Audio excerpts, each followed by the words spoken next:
Commander Zekthar of the Valari Empire watched Earth's transformation with satisfaction through his observation deck. The bioweapon had worked perfectly.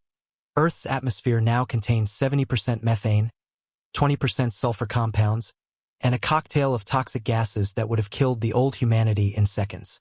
The planet glowed a sickly yellow-green, its former blue beauty destroyed. 3 Earth months since deployment, his lieutenant reported. All human surface life confirmed terminated. The planet is ready for Valari colonization. Zekthar's mandibles clicked in approval. The Valari thrived in methane-rich environments. What was poison to humans was paradise to them. Another successful conquest without firing a single shot. The humans' vaunted resistance had meant nothing against atmospheric warfare. Then the reports started coming in. "Commander," the scanner technician's voice wavered, "I'm detecting movement in the ruins of New York." "Impossible." "Residual fauna, perhaps." "Sir, it's bipedal. Multiple signatures. They're moving information." On the screen, through the toxic fog that shrouded Earth, figures emerged. They walked upright through air that should have melted their lungs. Their skin had taken on a strange, iridescent quality, shifting between normal human tones and something that seemed to absorb the poisonous atmosphere itself. Then one of them looked directly at the orbital camera and smiled. Captain Maria Rodriguez had been underground in the Denver bunkers when the attack came.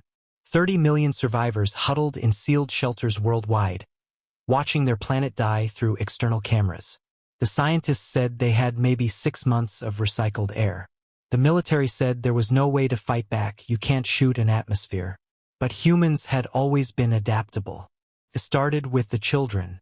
Little Tommy Chun, age 7, had an asthma attack when their bunker's seal cracked. His mother held him as he gasped, waiting for the inevitable. But instead of dying, his breathing steadied, changed. His body temperature spiked to levels that should have cooked his brain. But he just laughed and said the air tasted spicy.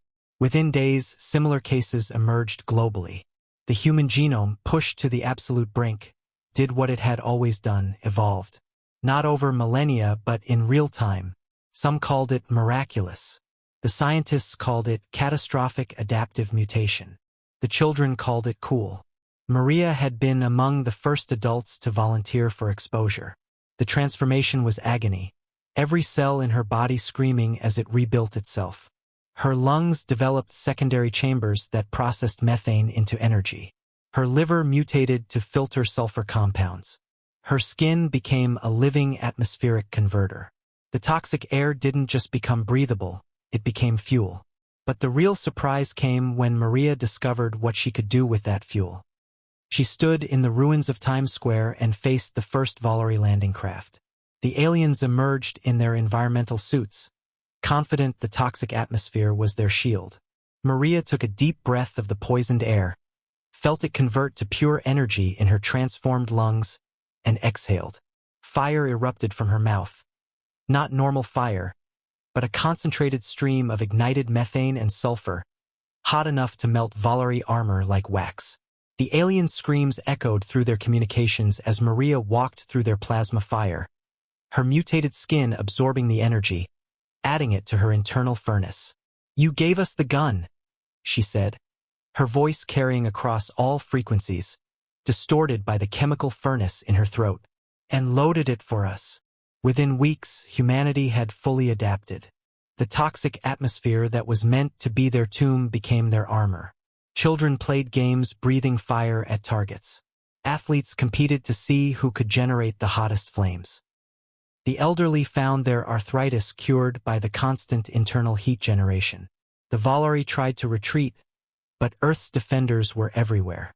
Humans leaped through the toxic clouds like dragons of legend, breathing death at any ship that dared enter the atmosphere. Some had mutated even further, able to superheat the air around them into plasma shields, or exhale freezing nitrogen extracted from trace atmospheric elements. "Please," Zekthar broadcasted to Earth. "We'll restore your atmosphere. We have the technology." Maria, now bearing the title Flame Admiral, stood atop the Empire State Building's ruins. Her body glowed with internal fire, visible from orbit. Around her, millions of transformed humans waited for her response. "Restore it," she laughed, and flames danced around her words. "Why would we want that? You've given us the greatest gift in human history. We were soft, vulnerable, limited to one type of air. Now we're dragons.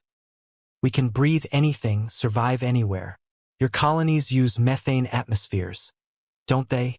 The implications hit Zekthar like a physical blow.